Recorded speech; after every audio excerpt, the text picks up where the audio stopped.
Yeah. You know what it is. Another episode of that Victory Talk podcast. We a little late today.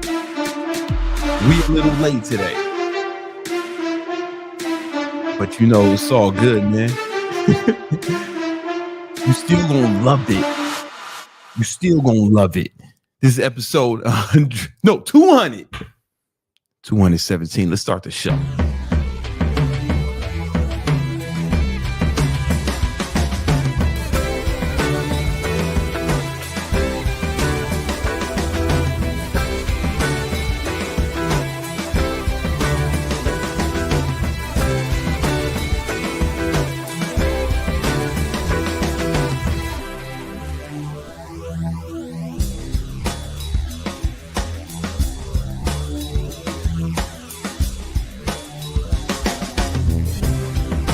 Yeah.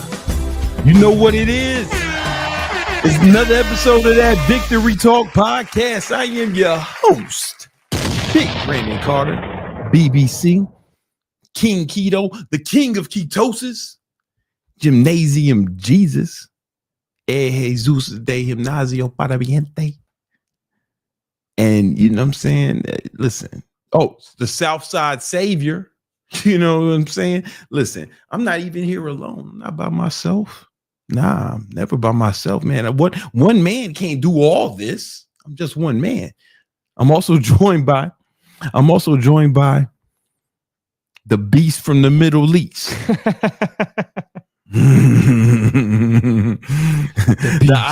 the Iranian Titan, Nima. What up, man? Super excited. 217, let's go. Come on, man. Let's go, man. Straight out of Iran, man. That oil, sand, uranium. You know how we roll, man.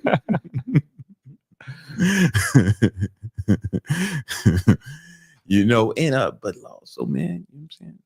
We also joined by Minovia. My girl in the other room. My girl in the other room, man, really taking care of them big ass titties for me. That's her main job.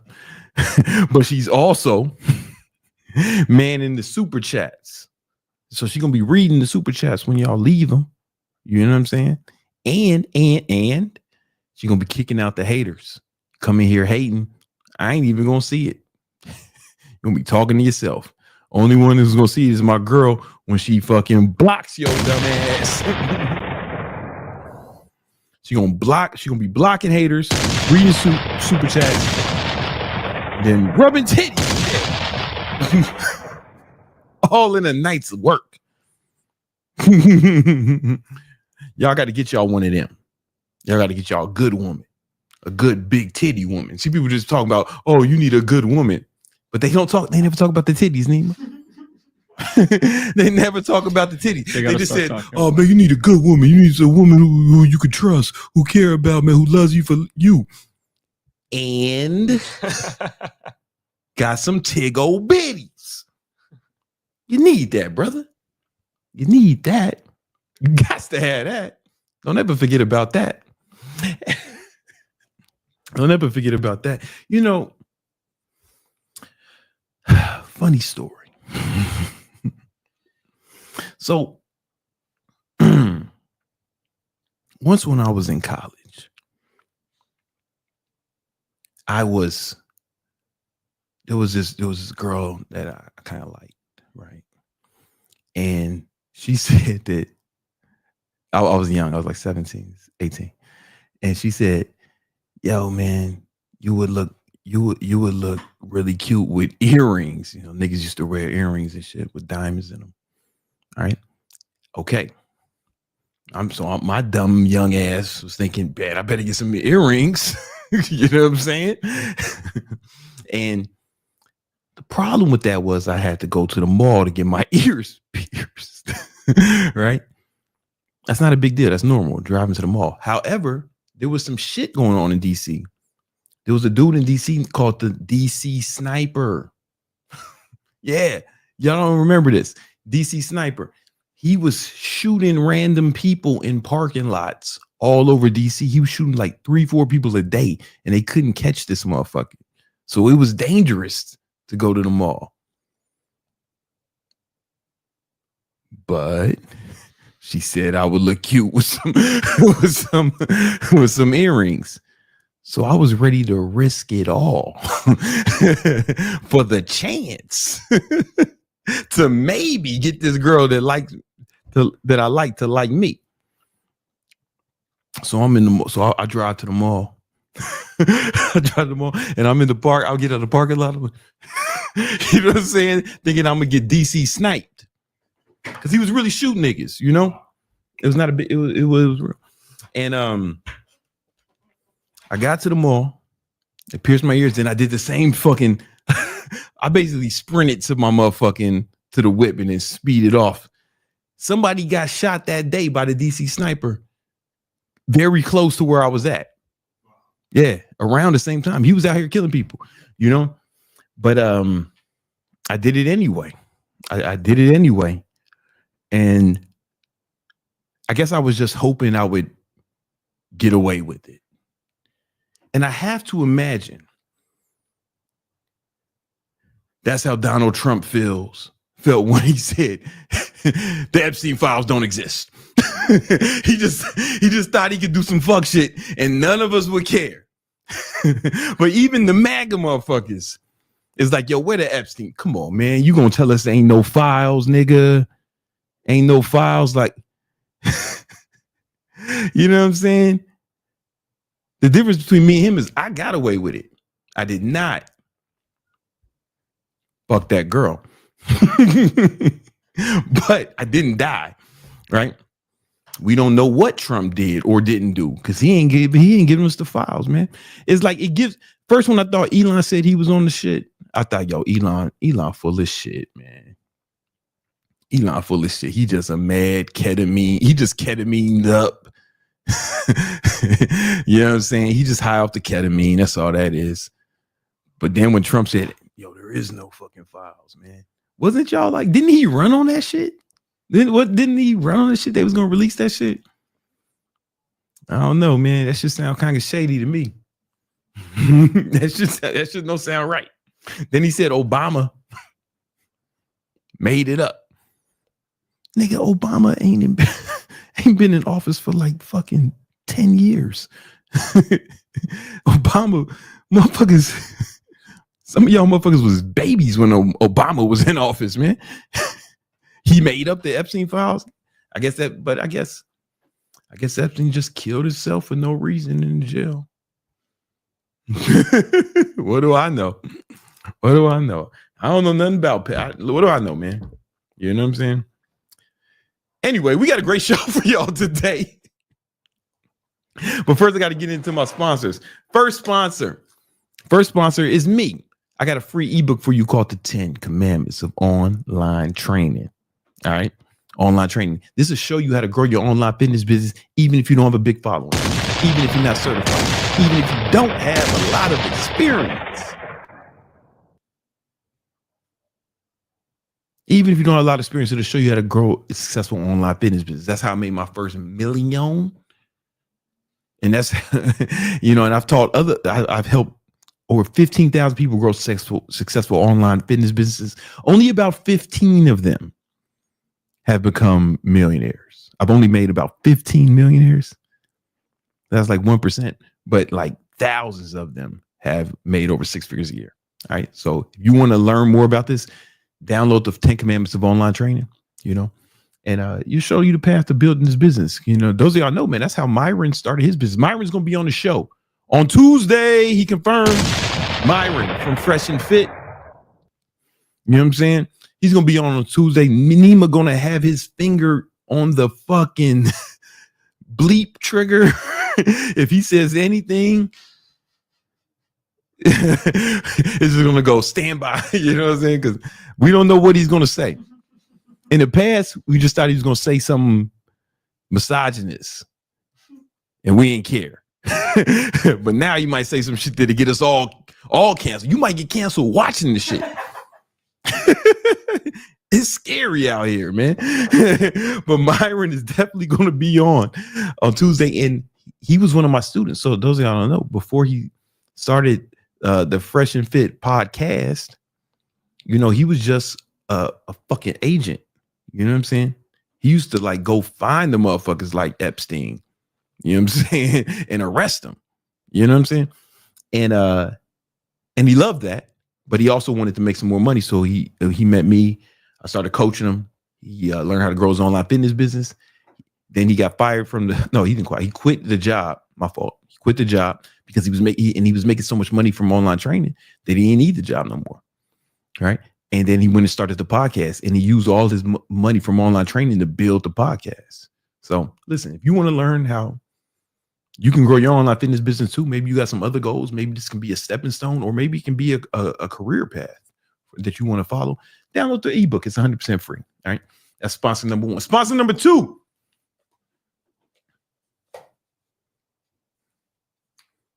Thought Repellent.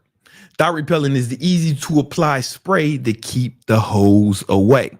Right. Because once you start watching the Victory Talk podcast, right, and you start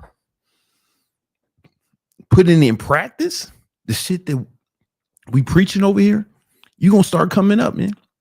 You're going to get in better shape. Right. You're going to have more money. Right. And some of the women who are going to come to you, man. Well, okay. And once that happens, when you're in great shape and you got money, like you ain't gonna be like, how do I get girls? What's the best pickup line? What kind of cologne should I wear? You ain't gonna need none of that shit because bitches gonna be coming to you. Right? Bitches chase victory. Bitch niggas chase bitches. Bitches chase victory. Bitch niggas chase bitches. All right. If you're chasing hoes, you ain't got no victory yet. But once you're victorious, you ain't got to chase them. You know what I'm saying? You can replace them. I remember when I was a kid, I heard this song called "Is That Your Bitch" by Jay-Z and Twista. and it starts off, "Don't get mad at me. I don't love them. I fuck them. I don't chase them. I duck them. I replace them with another one." And my 15-year-old brain could not understand. I was thinking all I do is chase him. How does he do this? He was the man. He was victorious. That's what you're going to be. But some of the women who's going to come to you ain't going to be good women. So Thought Repellent was specifically engineered by Iranian scientists to only affect the DNA of thoughts, sluts, hoes, stank hoes, skeezers, Jezebels, scallywags, and hood rats. All right. So to keep you safe from them. And then the good women, they'll smell you, be like, oh man, this is amazing. You smell fantastic. What is that? That's Thought Repellent, baby. You know what I'm saying? Now, the Iranian scientists are 2 weeks away. From having it out. But the Iranians are 2 weeks away from having Thought Repellent ready to deploy. All right. And that's what Boris Yeltsin told me. 2 weeks. 2 weeks in Boris Yeltsin terms is fucking 3 decades. Someone needs to explain the difference between weeks and decades to Boris Yeltsin. I don't think he gets it. You know what I'm saying? But I'm not Boris Yeltsin. Benjamin Netanyahu.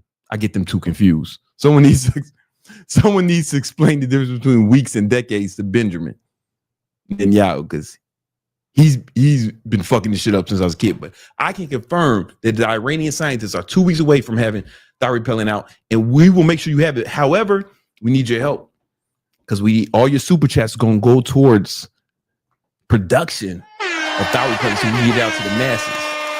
I got enough. Like one of these cans, if you just get one, this shit costs $200,000. So I got to spray. I can't be all liberal with it, but if I can get it in bulk, like everything else, you get buying in bulk, you get a better price, and I can sell it to y'all, man. All right. So anyway, I think one of the heroes have already contributed to the fund. What's up, man? One of the heroes. Before we get into Leo, I have a question. Give me more. I want to know how we went from Mhm. big titty girlfriend. You got a big Okay. booty too. You got All a right. big booty too. That's not what That shit is we're talking banging. about. We were That's talking one of my about favorite things. big booty girlfriend Yeah. to you praising an ex chick and risking her life. No, How does no, one yeah, relate that to bitch was the other? whack, man. I had bad taste back then. How does one relate to the other? Oh man, listen, you wasn't paying attention. Them titties was distracting you. I get it, because it happens to me. When you talking to me, sometimes I just hear womp womp womp womp womp because I'm looking at them titties. So it's probably the same thing happened to you just now. I get it. It's probably hard to stay focused. If I had your titties, man, I wouldn't leave the house. That doesn't So I answer get the it. question though. I get it. No, I think I did answer the question. I did it. You wasn't paying attention. I weaved it all together. It was like an every intricate word. braid. Now you want me to unbraid it and put it in there. You know what I'm saying? It's like, come on, baby. I think Leonardo had a question though, man. That brother paid some money for this. We're gonna have a chat later. That's what we're doing. Leo's chat says, Unc looking like he just done film a new Terminator movie. Didn't the Terminator die in one of the movies too? Terminator can't never die, baby. You know what I'm saying? Because he'll be back. You know what I'm saying? Terminator will always be back. I'm nice. You got to be quick with it. You know what I'm saying? Trying not to get us banned. I'm saying Latinas es guapa mucho loca es cabeza. Dios mío. All right. Anyway, hey guys. Wait, it's hilarious because the chat is saying, "Oh, it's her time of the month now." I was gonna ignore it for your sake.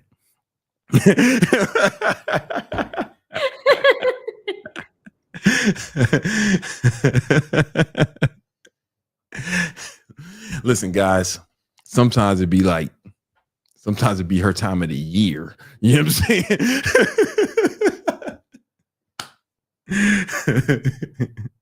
Yo,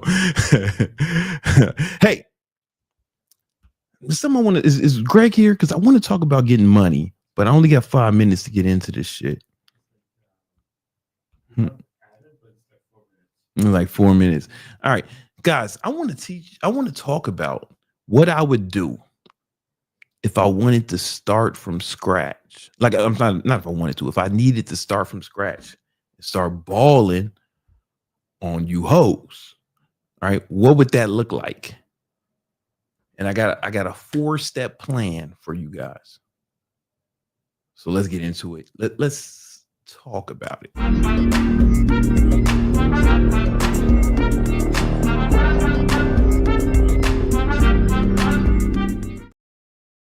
If I had to start over and if I had to start over from nothing, here's what I would do to become a millionaire again.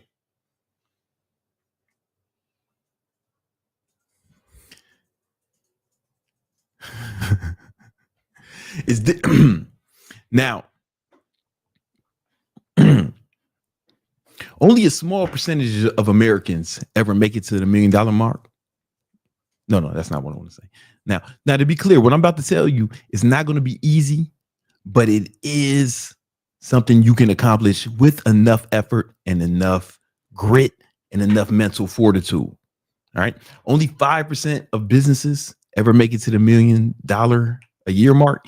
I've started several businesses that have got to that. I started several businesses that have got to that point and beyond. All right. So I'm going to break down everything I would do if I was starting from scratch today. And it would be easier today than it was when I made my first $1 million about 10 years ago. Right. Because you motherfuckers got the internet. Like, I mean, we had the internet, but it wasn't the internet. Like, we had MySpace and motherfuckers was still going on Yahoo. You know, we ain't have Instagram, TikTok. When I was fucking broke, when I was first in my early 20s, we didn't have an iPhone, right? Like y'all got way more advantages than I did when I was younger. And the economy is way better.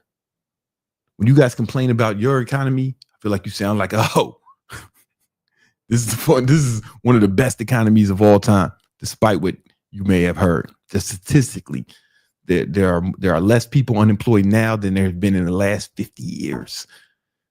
Stock market's on all-time high. Y'all got crypto. We ain't even have crypto. We ain't have crypto. You motherfuckers got Bitcoin, Ethereum, fart coin. We ain't even have no fart coin.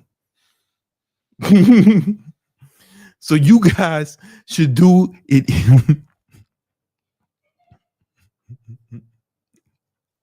Yeah, you guys should do even better. Everything is better now. The technology is better. The financial infrastructure is better. The fucking bitches look better. The bitches look better than they did when I was a kid. Old bitches look bad now. Look at Sofia Vergara. That bitch 50. We ain't have no fucking fuckable 50-year-old hoes. I'm just saying, y'all need to start taking advantage of this shit, man. So here's the game plan, brother. The first, step one, here's what you're going to do. You're going to start a service. Here's what I would do. First, step one, I would start a service-based internet business. All right. And I'll explain to you what that is and give you some context. But the reason you want to start a service-based business is because a service-based business has less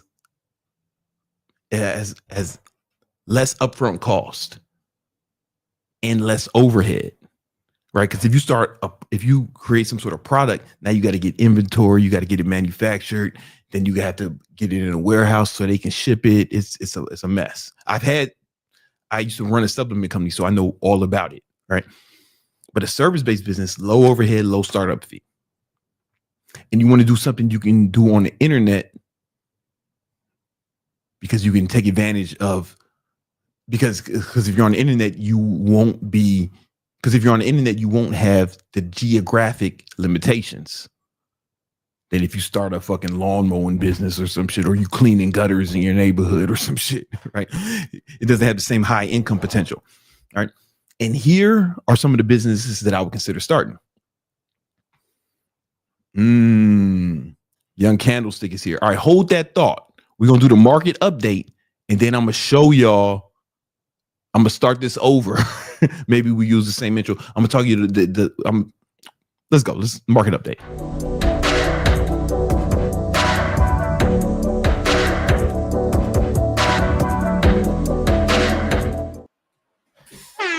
Young Candlestick. I was about to show these motherfuckers how to get money if I was starting from scratch. But yo, listen, man. Let's talk about getting money now. There's another way to get money through the stock market. Another way to get money. The stock market. One of the best places to build wealth, especially long-term investors with the S&P 500 hitting all-time highs. Bro. Dollar cost averaging. That's the way to go, because you don't know when it's going to be the bottom. Apparently, the bottom was when Trump said buy. So that was the bottom, man. Yeah. I don't think that was legal, but I'm glad he did it. Exactly. Trump ain't got no problem breaking the law for us. There's always somebody that'll benefit and there's somebody that'll get hurt. But the S&P 500, it's having a really strong recovery from those lows, up 30% from the lows. And I get questions all the time, like, why is the market going up so much? Why is it stronger this year prior to other years? And I have a few hunches. I have a few hypotheses. All right. What the hypothesis is? Hypothesize. I think it's hypotheses. Hypotheses. There we go. Yeah. No. Not a hypothesis. If you got two hypotheses, you got hypotheses. the plural version. Yeah, of yeah, hypothesis. yeah. Hypotheses. I learned Yeah, something. you got some hypotheses, not two hypotheses. Yo, I got two hippopotamuses on how we gonna do this.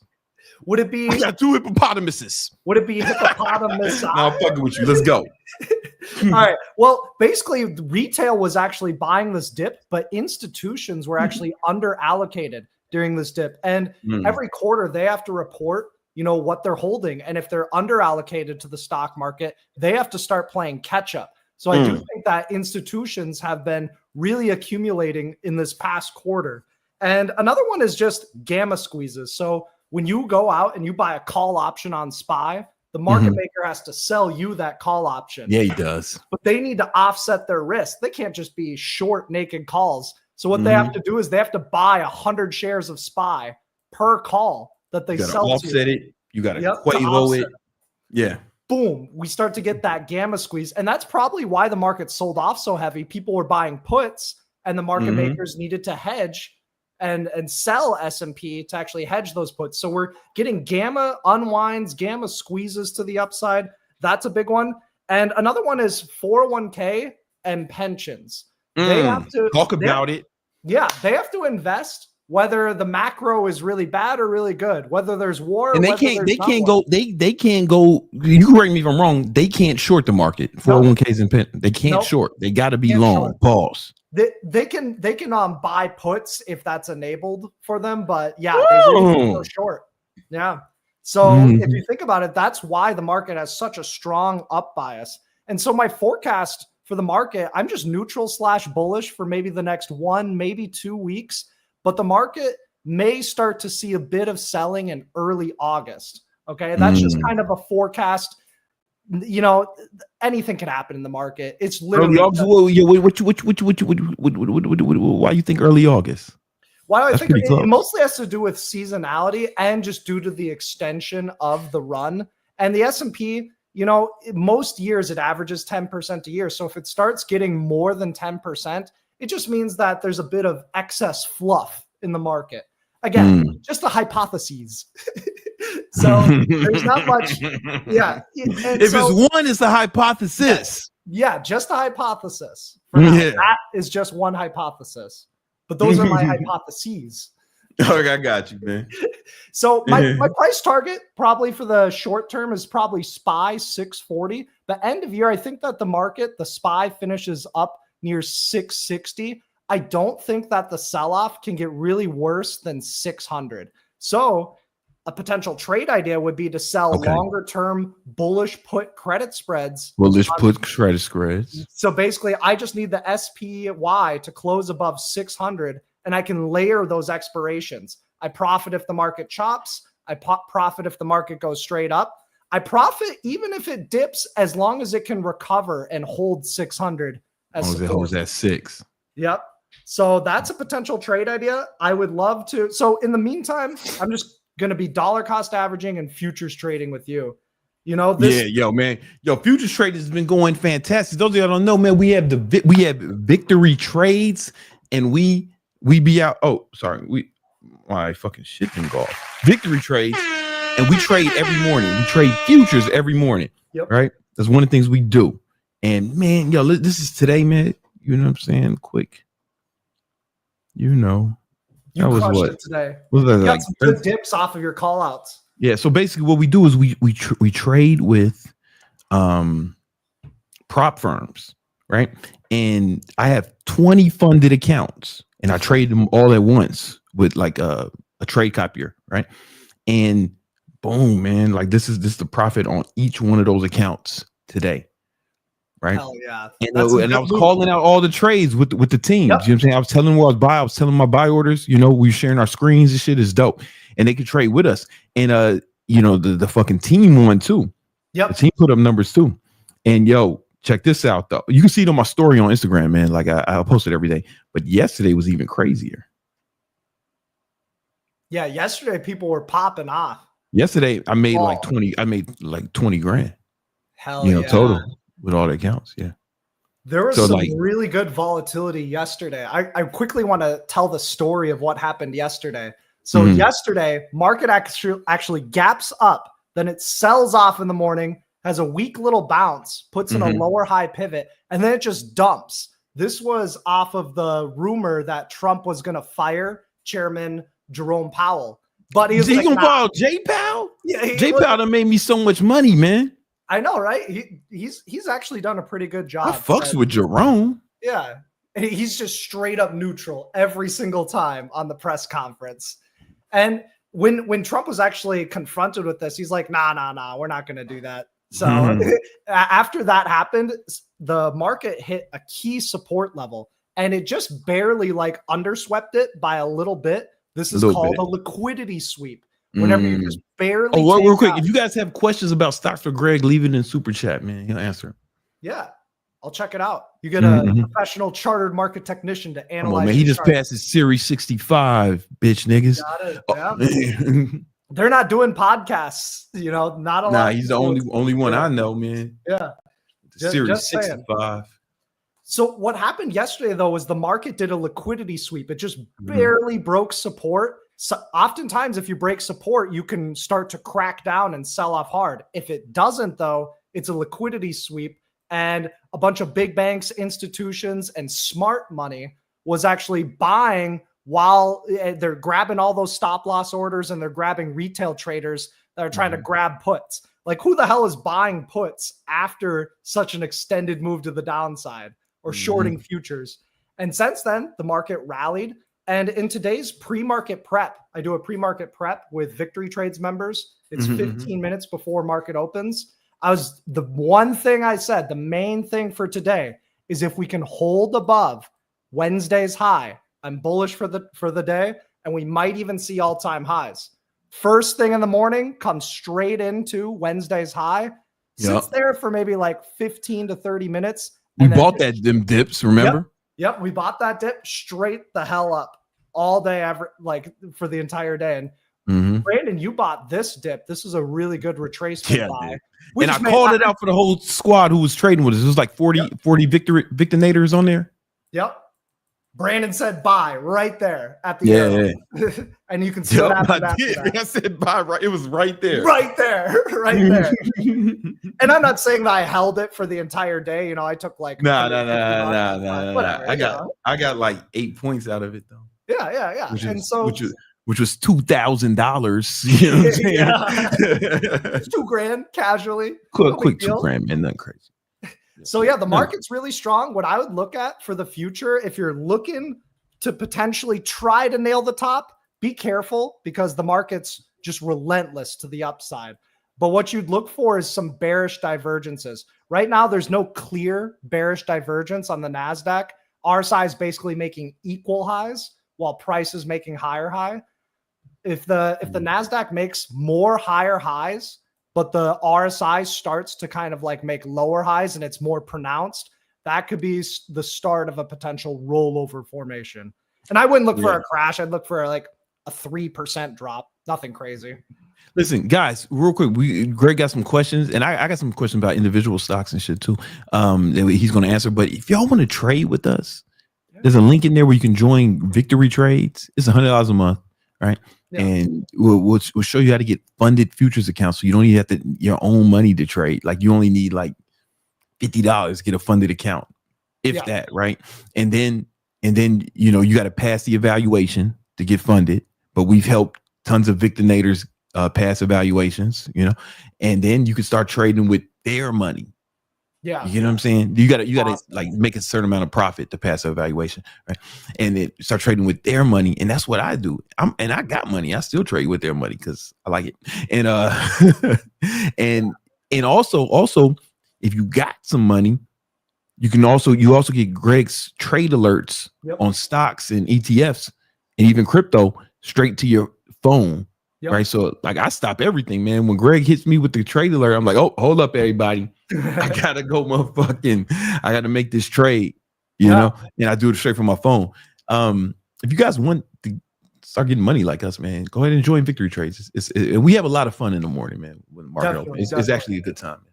Yeah, right? Like it's not just stock trading. Like we're talking about current events. We're making really funny analogies It's a good time. It's lit, man. I look forward to it. It's more fun trading with the team than it was trading by myself. Definitely. You know what I'm saying? Like it's way more fun trading with the squad. Yeah. All right. Like even if you have right. like your own strategy or anything like that, it's still helpful to just be with other people. You can fun, run man. things by Brandon or I. You can ask Sometimes questions. I run shit by Greg. I was like, yo, what you think it is? Yeah. You know? Yeah. And even just when like placing orders for futures, like, hey, what do you think of a dip buy right here? I'll pull up book map and I'll be like, oh, hey, we got some liquidity, you know, like right over here. I can show some examples on that. But basically, okay, right now in the aftermarket hours. That's too confusing, man. I don't even understand book map, man. When you be talking about book map, I be like, yeah, whatever, nigga. If you say if you say this a buy, then let's buy. Yeah. I still don't get book map. I just trust you. I trust you. I'll explain it to you. It's All right. Yo. Greg got some questions. Let's get into it. Oh, Leonardo. What up, Leo? He was the first super chat of the day. I'm gonna pee while you talk to him about Uber and Lyft, man. Yeah, you go urinate. Yeah. So we got Teenage Mutant Ninja Turtles trading stocks.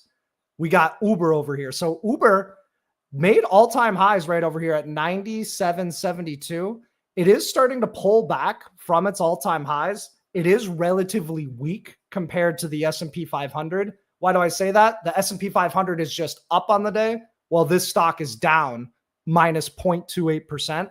So whenever I see relative weakness, generally that means the forecast is sideways to slightly lower in the short term. Uber's getting a lot of stuff done though, especially with autonomous driving. I would look for support on Uber at 85.29. This is not financial advice, but you're likely going to get a good bounce from that type of a level. So set a price alert there and you can zoom in on a shorter term time frame. And if you see a buy setup, it's a higher probability buy setup than at any other point in time. Uber looks really, really interesting. What's nice about Uber is the option chain. It's nice and liquid. So it's easy to get in, easy to get out. You're not going to spend a lot of money to trade this, like $1 to $2 just to get in or out. So I do like Uber Leap call options. That is a potential, like buying Leap call options. You can put up like $2,000 and you can get the leverage of 100 shares, which is close to $9,000. So that is something to consider. So Uber Leap call options, wait for that price to potentially tag 85.29. If it doesn't, if it just bounces short term, leave it be. Uber's a really good swing trading stock. And you can see the weekly chart, all-time highs. Volume's not really telling us much. There is a mild weekly bearish divergence. So not too thrilled about Uber, but it's not bearish. I wouldn't short it. I wouldn't buy it just yet though. LYFT, Lyft. So Lyft, similar thing, a bit weaker in the short term. Lyft also has a really good options chain. So it's easy to get in, easy to get out. Lyft is one of those stocks that I like wheeling when there's a setup. So what does that mean? Oh, if I'm willing to buy 100 shares of Lyft and let's do it at a support level would be this earnings gap right here on May 7th. That's about $13 per share. That means I like selling Lyft 13 strike cash secured puts. I could go out to August 13th and I could sell the 13 strike cash secured put and I'll get about $40 to agree to buy 100 shares at 13. If it closes above 13, I don't have to buy the shares. The broker does it for me. I'll still get that $40 no matter what. But if it closes beneath 13, the broker will automatically buy 100 shares of Lyft at $13 per share. Other than that, though, fundamentally wise, I do quickly want to see what Morningstar has to say. Again, they have chartered financial analysts that analyze, the fundamentals, the cash flows, and the market environment for these stocks, and they give a price target. And it's super nice because you can know in the long run, it's likely to gravitate towards that price target. Is it guaranteed? No. But Lyft's fair value, according to Morningstar, is $15 per share. So if the stock's currently at 14, you're getting a tiny little discount, but you want to wait for those better prices. You can do that by selling cash secured puts. Even over here, Uber, the fair value is 85. That's basically current market price. You're not getting a really good deal on it. says DoorDash is apparently a competitor, and DoorDash fair value is 179. So that is something to consider. That's my quick take on Uber and Lyft. All right. What else? You got another one? Ah, yes, David. Thoughts on QuantumScape? David, I wish you were with Victory Trades because I posted leap call options when we were in this consolidation. QuantumScape didn't do shit for months. And I was like, man, maybe I shouldn't have bought those leap call options. Down here, those leap call options were worth $15. Now they're worth over $400. So that was a trade posted in Victory Trades Investing. Looks bullish as hell. It's hella overbought, though. I wouldn't be surprised if there's a bit of a pullback, but the trend is really strong. Look at the rising volume on the green candles. That's bullish confirmation. So when you see increasing participation and the candles are green, it's likely going to continue that trend. And so I don't see it really stopping besides the fact that it's hella overbought. 89 reading on an RSI, that's pretty much as overbought as you can get. The RSI is a speed and momentum indicator. It's bounded by 0 and 100.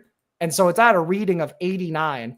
Basically, it's like, okay, it can go higher, but it's like, it gets riskier and riskier to buy up here. What you just do is you wait for a pullback, or you can wheel it. If you wheel it, your cash flow is really good.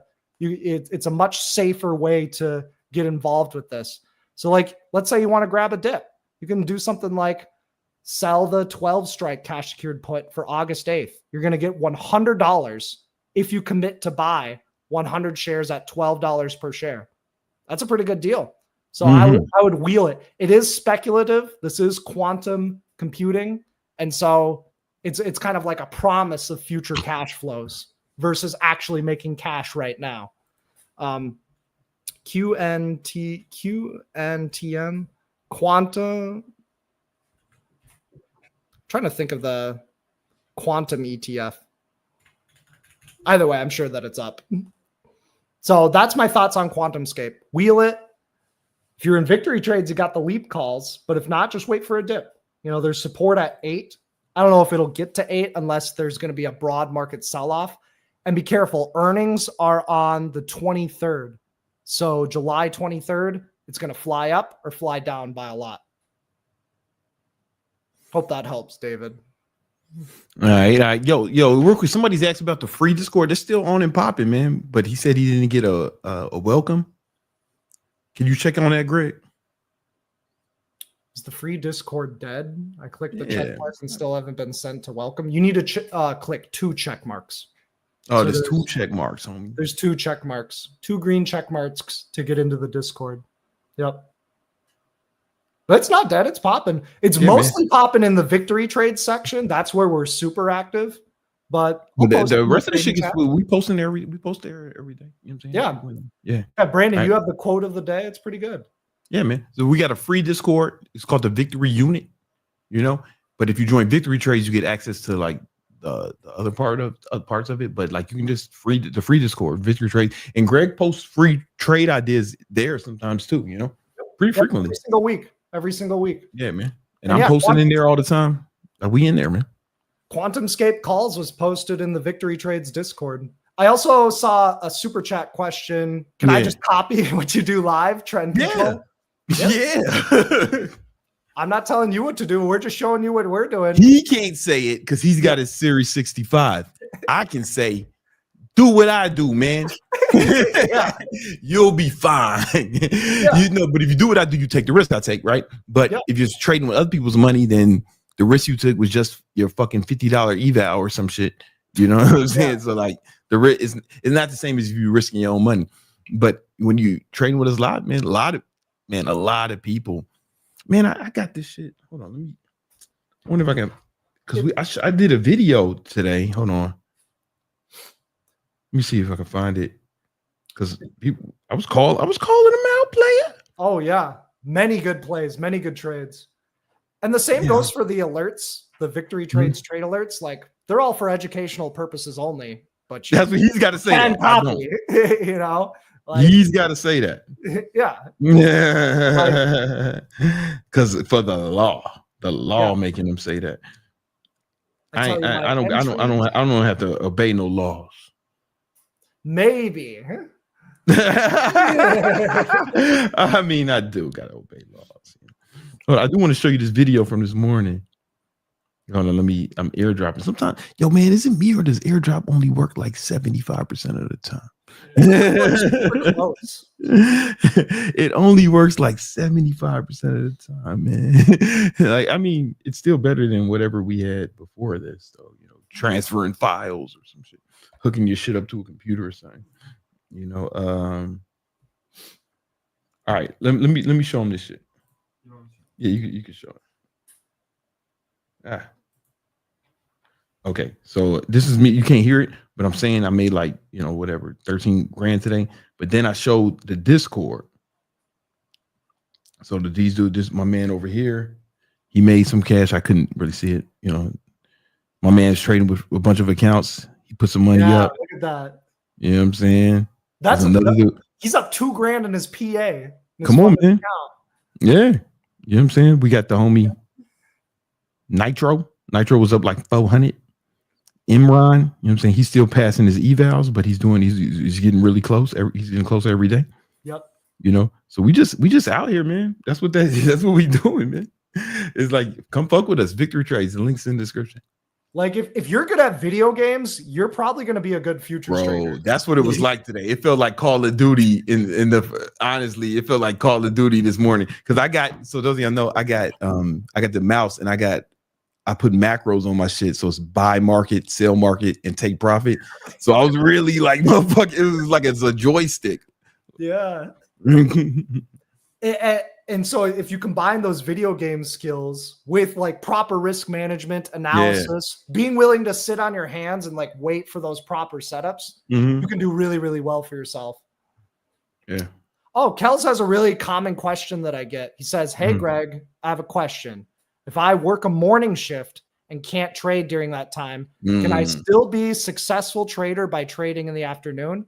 That's a really good question. We got dozens of Victory Trade members that can't even attend the morning lives, but they still benefit from the swing trade alerts. Because remember, it just takes like 2 minutes to execute. You benefit a lot from investing. You can do that any time of the day. And the future, the lessons on futures. So you definitely can trade. The market closes at 4, right? So if you work past 4, then you can't do it. You know, that's just what it is. You know what I'm saying? The market, but futures you can trade after hours. Yeah, you can trade futures after hours. And what you do is you just do really small size with a really wide stop and a really wide take profit. And that's just the way to do it with futures trading. You don't want to be, you can't really become like a really good day trader if you can't be like there in the morning, but you can still swing trade and invest. For sure. Yeah, totally. I think just those two alone can really give you some good value. Yeah. Well, you got another one? Or is that it? That's all done. All right, cool. I got a question for Greg real quick. Yo, man, tell me about the TISM short, Tesla. Oh, yeah. Tesla's still just stuck in its range. It's still just consolidating. Not super bullish, not super bearish. We're getting towards the apex of this equilibrium. So we have lower highs. We've got higher lows. It's probably going to stay in this range probably until earnings. So Tesla's probably not going to go anywhere. It's probably going to go up a lot or down a lot by the time of July 23rd. Until then, yep, that's when they report earnings. Yeah. So it's like, you know, when Elon gave his heart to us, you know, I decided, hey, man, I think we should short this stock. And it's not nothing against Elon. He seems like a pretty cool guy. He's out here fucking bitches, getting money. You know what I'm saying? And it might have been involuntary because he's got the TISM. He got Asperger's, right? So you know, maybe that was just the way people with Asperger's give their hearts, or they hand stuff to people like that. You know, I don't know. I never seen a regular person hand anything to anyone like this, but maybe that's how you do it with Asperger's, right? But I just think if any CEO of any company does a Hitler salute, does a Nazi salute voluntarily or involuntary, even if it's on accident, I think it's reasonable to short that company. And so we started shorting We started shorting around that time, and it's down 35% from its highs, while the fucking rest of the market is hitting all-time highs. It's down 35%. Huge laggard, huge relative weakness. We called it the TISM short because because he got a little TISM. You know what I'm saying? Yeah. And then he started doing more Nazi shit because Gronk was going crazy, talking about the chosen people. You know what I'm saying? Just really going crazy. And that might have been an accident too. But at this point, I don't think we can confidently rely on Elon to not accidentally do some Nazi shit for a third or fourth time. And we've never had to say that about any other company in the S&P 500. Right? We've never had to say that about any other company in the S&P 500. And I think that's reflected in the stock price. It's down 35% from its highs from when he gave his heart to us, almost to the day. While the S&P 500, the NASDAQ are all hitting all-time highs. I think we did a good job. And I think if it goes up a little more, I'm going to add to my short. You know what I'm saying? You have some key points. So you can add at resistance that's kind of near that 340 level. And just remember that earnings is going to be the big thing. That's going to be the so if it pumps after earnings, maybe there is an opportunity to potentially fade that and go short. Maybe you could do like a 0.25% position size prior to earnings. And then after the earnings are out of the way, then the put premiums come down by a lot. Unless it get risky. It gets risky because earnings is next week. But it's only beat 60% of his last 10 earnings. Yeah. And those those earning beats it had was before people started bombing Cybertrucks. Before people started bombing that Minecraft car, and before all the recalls of the Roblox mobile. Right? There's been crazy recalls of the Roblox mobile. Yeah. The Cybertruck. Yeah, that can't be good. That can't. Man, I'd be super surprised if they beat earnings. But I'm ready to gamble on it. One thing that it's important to note with earnings is it could be the shittiest earnings report. The stock could still go up. It's just one of those things where the algos will. You can be right and still fucking lose money. Yep. You can be right and still lose money. But you know what, man? It's like he's got beef with the most powerful man on the planet. Yeah. The big beautiful bill stripped the EV mandate. That's not good for business. Nope. I think I'm adding to my short over earnings. But I'm also a motherfucking gambler. I'm also a risk taker, I might have a tism. You know what I'm saying? The way I be throwing money around. I'm throwing money around like I got tism. If you short right here and it drops, you're going to make a crap ton of money. What I'm going to do is I'm going to set a price alert underneath $300 per share. If Tesla's breaking underneath 300, it's just more of a technical confirmation that it's going to drop. So you'll get a better deal if you short up here and it drops. I'm going to wait for the break underneath 300. Guys, this time I'm not telling you what to do. Right. Like if I say that shit, I mean it from my heart. I don't want to put your money on it. If you took this TISM short and you profitable, it might be time to lock in some profits before earnings. Like real shit. It might be time to lock in some targets. Unless you a gambler. Like me. Unless you a motherfucking gunslinger and you ready to just fucking pull up, I don't gamble on sport. I don't do sports betting. Yeah. I don't really go to casinos, but I'll gamble on earnings. No, yeah.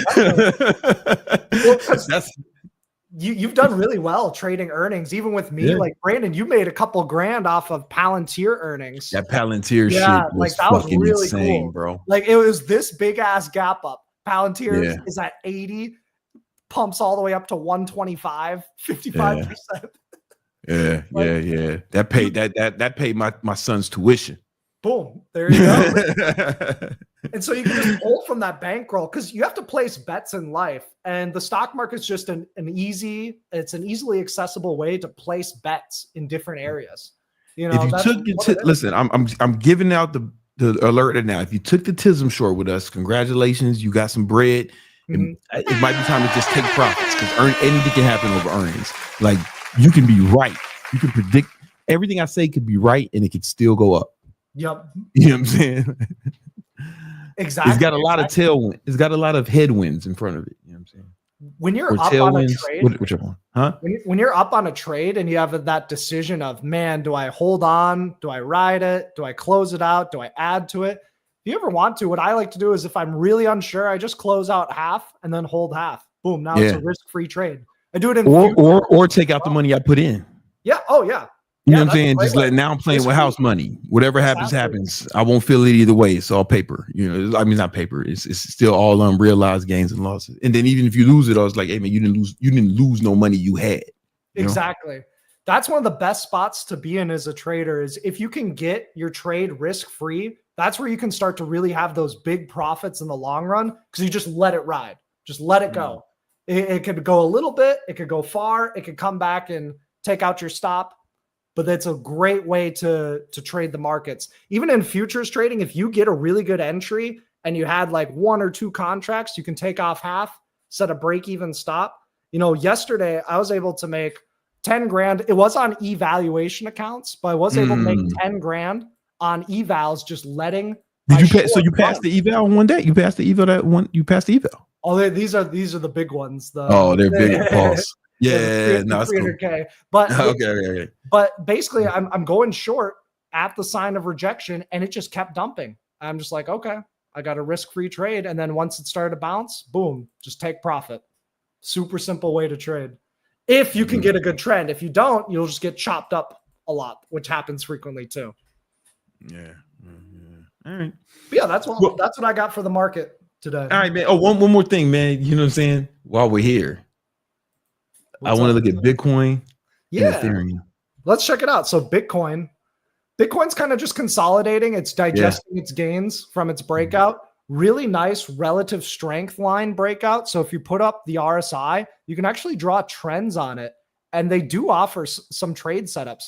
And right there, that forecasted the all-time high breakout at Bitcoin 109K. Boom, Bitcoin breaks out. Now it's just consolidating. So the short-term range, Bitcoin, 121K. Everything's hitting all-time highs and Tesla is down, man. Yeah, that's not a good look. It's not a good sign. That's it's ominous. Look. It's ominous. Yeah, Bitcoin looks bullish if it can break above and hold above 121K, turn it into support. Bitcoin neutral to slightly bearish if it breaks underneath 116K. It might want to retest the all-time highs. Bitcoin looks pretty bearish if it breaks underneath this higher low pivot underneath 108K. Bitcoin has not been as volatile as in the past. Yeah, there's more institutions in that shit. Yeah, there are. Yeah, it's being more widely adopted. Volatility tends to go in cycles, though. So if you've had a period where there hasn't been a lot of wide ranges, sometimes there can be a period where there's some wider ranges. So Bitcoin, potentially like a strangle, could be an idea where you buy a call and you buy a put. Oh, yeah. All you need is just a big move. In either direction, right? In either direction. The worst case scenario is if the stock goes dead sideways. That's where you lose. That's the only way you lose. I like that idea. Yeah, Ethereum. Yeah, Ethereum much stronger than Bitcoin. Much, much stronger. So Ethereum, just wow. It's coming up into an area of resistance. It's hella overbought, but the volume's just super bullish. I would say Ethereum for me is a dip buy near like this 2,900 level. So I would just wait for that, set some price alerts there. I like it a lot. Yeah. One of my boys was talking about this shit. He's super rich and he put it on his close friends. So I'm probably not supposed to say it, but I just won't say his name and maybe that's good enough. But he's AVAX and it's a crypto. Oh yeah, AVAX. Let's check it out. I'm just going to pull up TradingView right now. But I've heard a few of my boys was talking about that shit, man.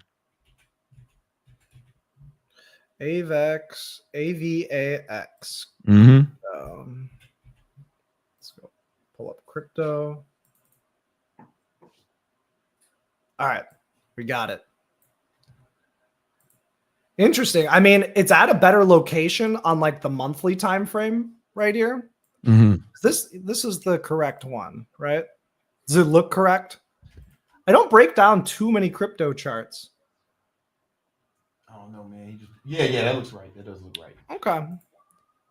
Yeah, I'm gonna actually text you this screenshot. I'm probably not supposed to, but you know. Yeah. Fuck you gonna do? It's fine. I will fuck you gonna do, man? Come after you. I would just watch these lows over here. Mm-hmm. I wonder why it says 6B. I wonder if my chart's being a little bit weird, but this is the support. As long as it can hold that support, as the chance to pump. This has a history of pumping and dumping though, so just be careful. Pump, dump, pump, dump, pump. And these pumps are having lower highs. So just keep an eye on that. Yeah. That overall trend can break. Could be good. Mm-hmm. I like the volume on this month's candle. It is higher, more than double the average volume. So that is showing interest in it. I'd say neutral / bullish as long as this support can hold on the monthly.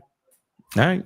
Yeah. All right, Greg. Well, thank you, man. Look, again, if you guys want to trade with us, go ahead and join Victory Trades. $99 a month. You can trade with us every morning. You get Greg's trade alert straight to your phone for options plays, stock buys, all investing shit. But we also trade futures, and you don't even. The futures is so dope because what we do is we do a prop firm. So we show you, we help you get past the evals, right? Because you got to pass the evaluation.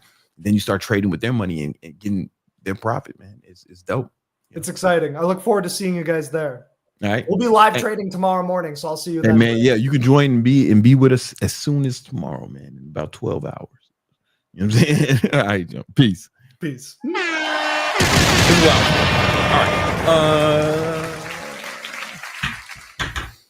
All right. Let's talk about getting some money.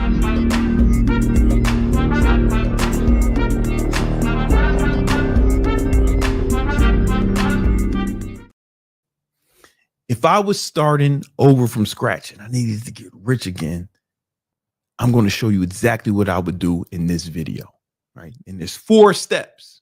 You have to follow all 4 or you'll fail the way you've been failing your whole damn life. And the thing is, it would be even easier now to get to where I am than it was when I was first made my first $1 million. It'd be easier now to get to $1 million than it was when I first made my $1 million. It'd be easier. It'd be easier now to make $1 million than it was when I made my first $1 million. Because when I made my first $1 million, I was like 32. It was the Obama administration. Shit. Fucking, we just got iPhones. There was no TikTok. Instagram ain't have video. It's a goddamn nightmare. Shit is way easier now. There's way better technology, way better infrastructure. Y'all, we got crypto now. I ain't even have crypto. You motherfuckers got blockchain technology, TikTok, and big booty white girls. We ain't have none of that. We ain't have none of that.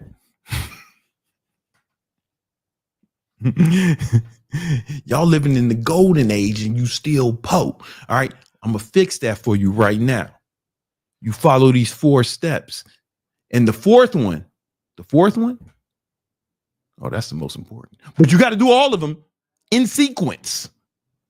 Can't be out here skipping steps, bitch. It won't work. But I promise you, if you take these 4 steps, you can build generational wealth.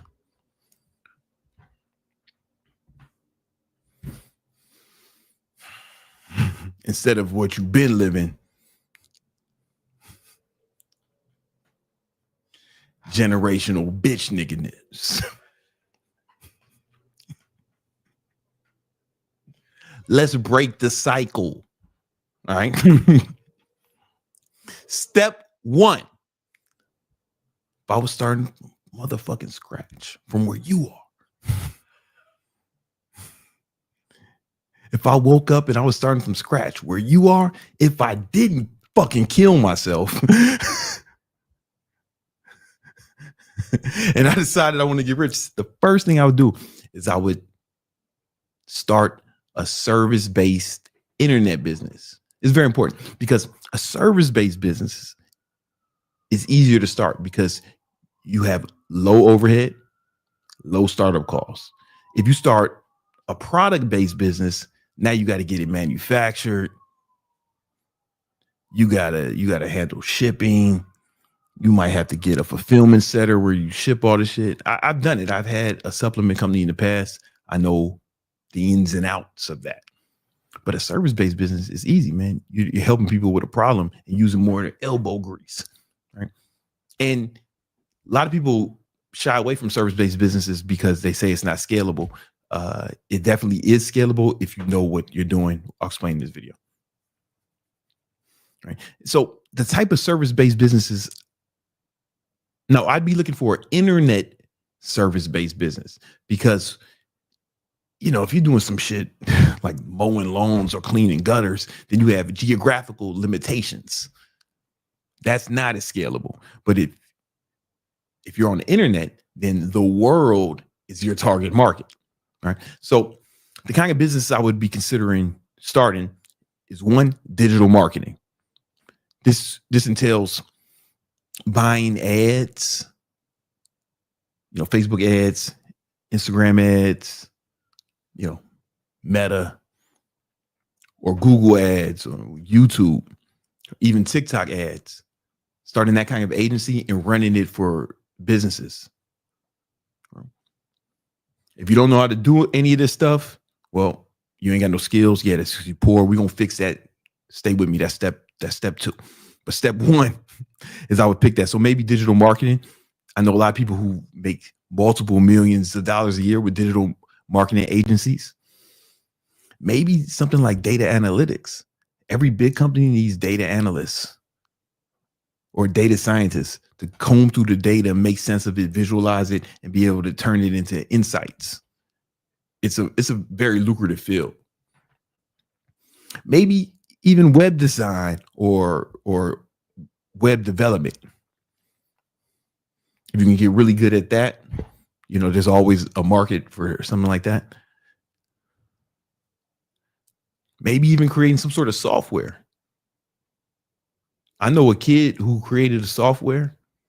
This kid, he was going to Columbia. He created a software, and he in his dorm room, and then he got VC funding, like $17 million of VC funding to start his business. I mean, to grow his business. And it's a software company, software as a service, SaaS. So that's super lucrative. You know, fucking teenagers are doing it. He's really smart. He went to Columbia and he's Asian. But you ain't Asian or Colombian. All right. You know?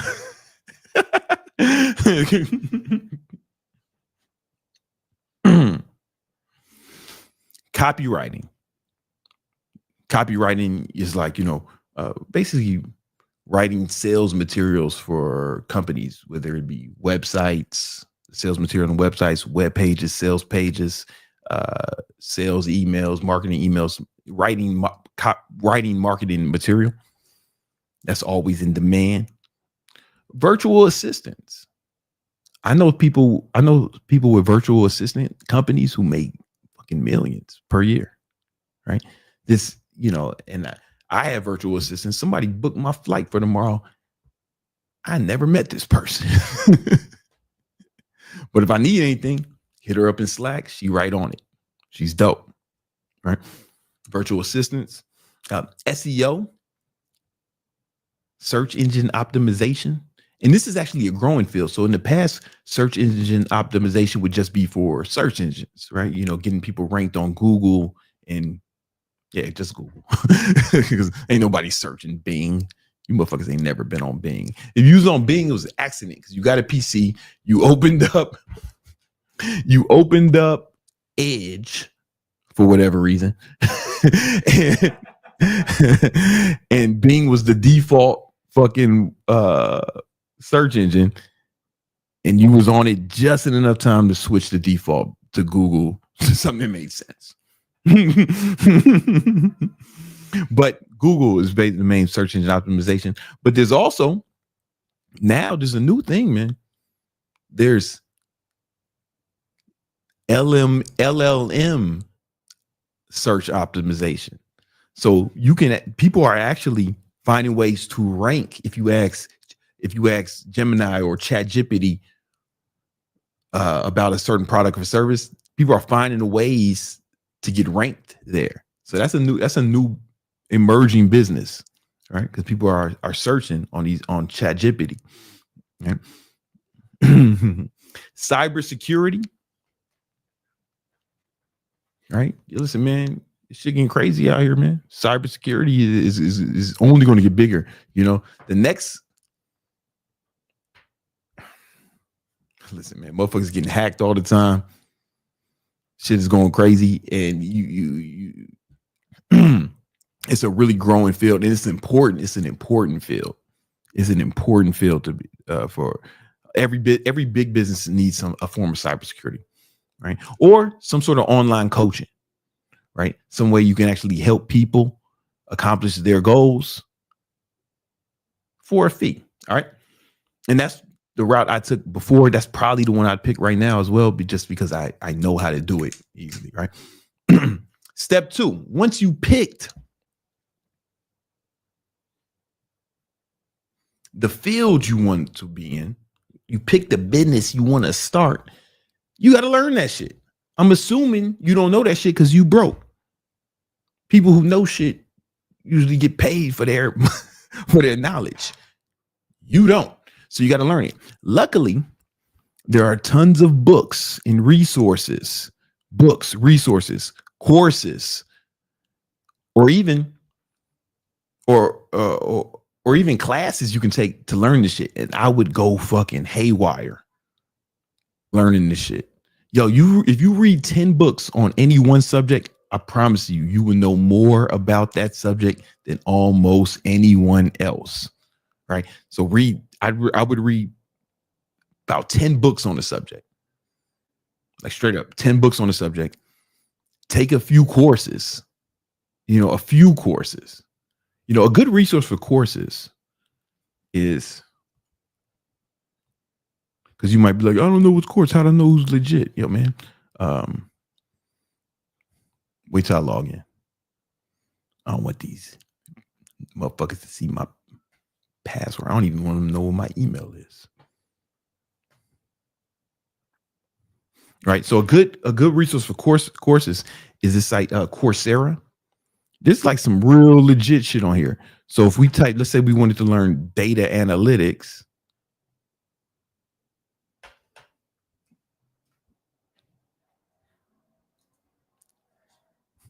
We want to learn data analytics. Boom. I said boom. All right. Google has a class on it. Google has a class on cybersecurity, right? Google has a class on project management. Any of these Google courses will help put you in the right direction. You know what I'm saying? AI essentials, IT, blah, blah, blah.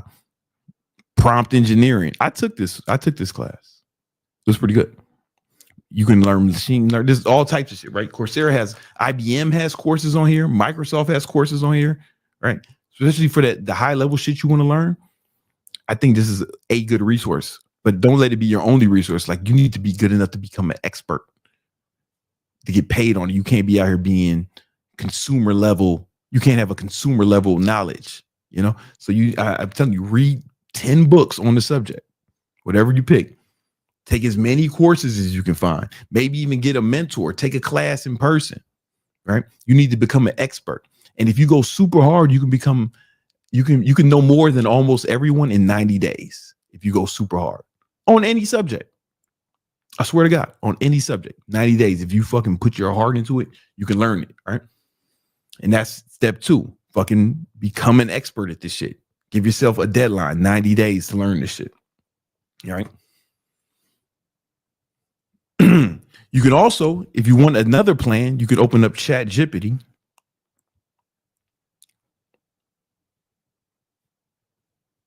Hold on. All right. Yo. All right, no, it's not going to do it. Can't hear. Okay. So I go, make me a plan to become an expert.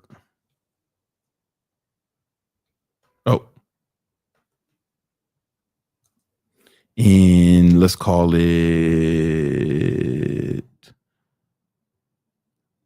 let's say data analytics.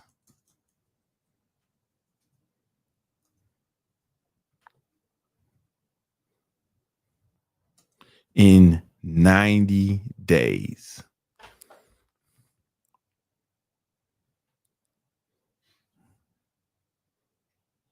My fault. Oh. It'll give us some more detail. Make it detailed and comprehensive.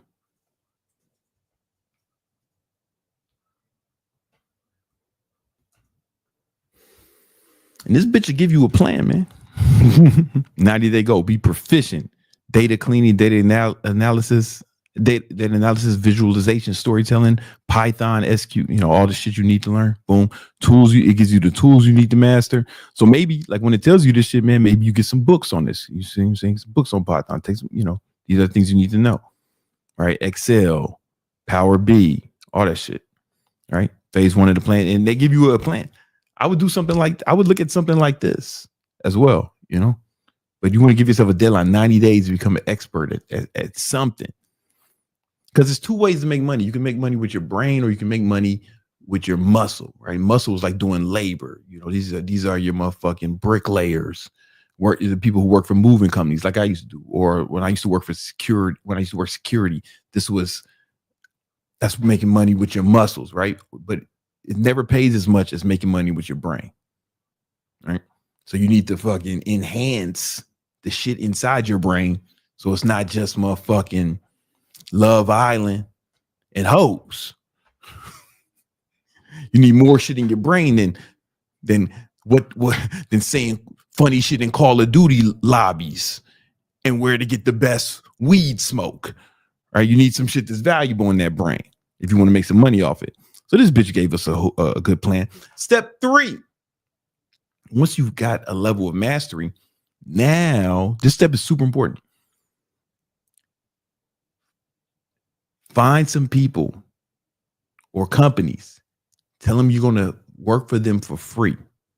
Whatever it is you chose, whatever field you chose, right? If you're going to be whatever it is, do it for free in exchange for their testimonial, right? Say, just like, admit, I'm starting out. I'm an expert at this. I'm really good at it, but I need some testimonials. I'm willing to work for you for free. Help you make money, help you accomplish your goals for free. And you're going to work for them for as long as it takes you to get them the results they need, right? And you want to get a good number of these. And make sure go all out for these people. Go all out like you're getting paid, because you will get paid out off of this if you do it right. All right. Once you've gotten them results, then it's step 4. Now you start marketing their testimonials and their results to clients who will pay you, to potential paying clients. Right. You start marketing to potential paying clients. And now you got testimonials, right? And you got references. I'm telling you, how do I know this works? Because this is exactly what I did. And this is what I teach my students, who I teach to grow their online training businesses. Right. Right. This is exactly what we do. So a lot of people, I made my first $1 million as online training. I was able to scale it as well, right? To like over $1 million, like multiple $1 million at one point. And the key was, like, the very first people I trained online, I trained them for free. But it was just to get the testimonials from people online, because I had testimonials from people I trained in the gym, but I didn't really have the same kind of before and afters. I needed proof that I can do it not that I didn't need to be in person to help someone get great results. So I took some people and I trained them for free.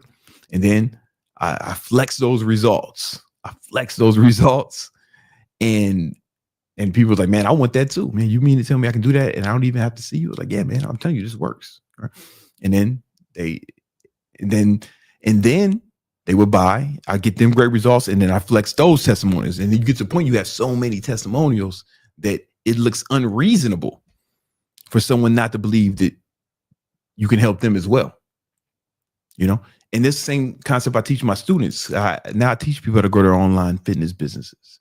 And I've taught over 15,000 students. And when one of them comes in, some of them have never trained anyone before, right? And they don't really have large social media at all either. So the first thing we do, man, I was like, all right, listen, what you're going to do is you're going to get, we call it the testimonial harvest, where they go find, 5 to 10 people and train them for free. The reason with personal training, you got to get more because, if people don't pay, they don't pay attention. So a lot of people won't take stuff serious if it's free.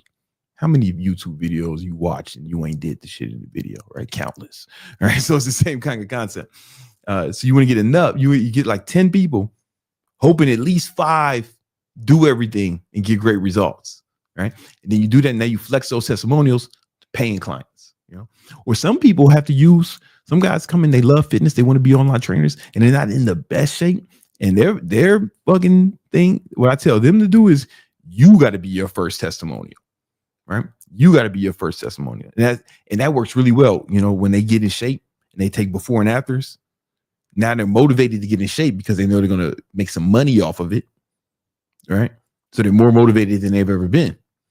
And they get in shape and now their testimonial is super powerful. Your own testimonial, right? And it'd be just say, man, I'm gonna show you how I did it. I never had that because I've never been fat, man. I've never been out of shape, man. What the fuck you mean? So I feel like that was a drawback for marketing myself. The fact that I had never been out of shape because one, I couldn't relate to the fat boys, because fat boys, they got to deal with shit that, and they think about shit that I never think about. Like I never thought about wearing a t-shirt at the pool. You know what I'm saying? I'll take my shirt off in the rain. You know what I'm saying? I never thought about right. Motherfuckers be sweating in the rolls and shit. They got to put deodorant in the rolls. I heard, man, that's wild. That's shit I never even thought about, but they have to deal with shit like that. And if you've been there, then when you can tell your story and you can relate to them, they'll feel you. Because big fat boy see me, it might even look believable, right? But if they see you was fat and you not even in great shape, but you just not fat no more, right? That's believable. You went from fat to regular. Like those are some of my best students. Motherfuckers who went from fat to regular. They ain't even look like trainers, but they used to look like Fat Albert. Now they look like a normal motherfucker. Some of those people make the most amount of money because it's believable. You get what I'm saying? It's believable to the fat boys. Anyway, that's the game plan. It's not a get rich quick scheme, but that's the game plan. Step 1, decide what online